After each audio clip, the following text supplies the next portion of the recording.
Suite aux manifestations, le gouvernement kényan a finalement retiré de son projet de budget 2024-2025 la plupart des nouvelles taxes qu'il voulait instaurer, notamment celles sur le pain et les véhicules particuliers, qui étaient les principales sources du mécontentement de la population. Plusieurs autres taxes sur les paiements mobiles et sur l'huile végétale ont également été supprimées. Le projet de loi de finances comprend 4 000 milliards de shillings, soit 29 milliards d'euros de dépenses, niveau le plus élevé dans l'histoire de ce pays d'Afrique de l'Est.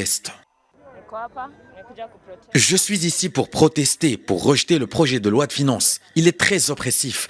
Le fait qu'il taxe les serviettes hygiéniques, c'est vraiment mauvais. La plupart des Kenyans n'ont même pas les moyens d'acheter des produits hygiéniques et ils veulent quand même nous rajouter des impôts. C'est inacceptable.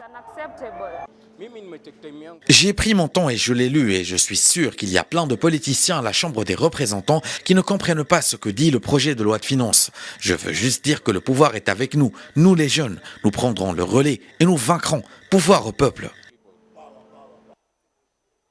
Pour le gouvernement de William Ruto, ces mesures étaient jugées nécessaires pour redonner une marge de manœuvre financière au pays.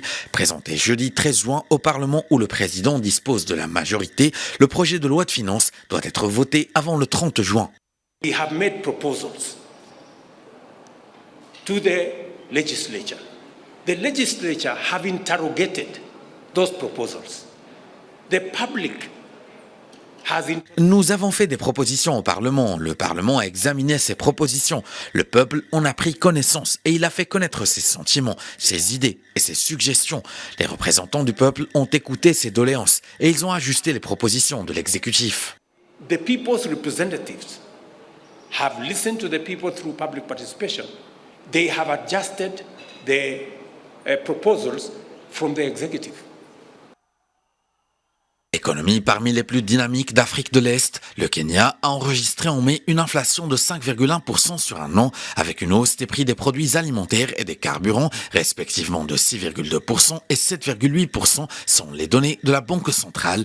Selon les prévisions de la Banque mondiale, la croissance du PIB devrait décélérer à 5% cette année, après avoir atteint 5,6% en 2023. La dette publique du pays s'élève à environ 10 000 milliards de shillings, soit quelques 70 milliards d'euros, soit environ 70% du PIB.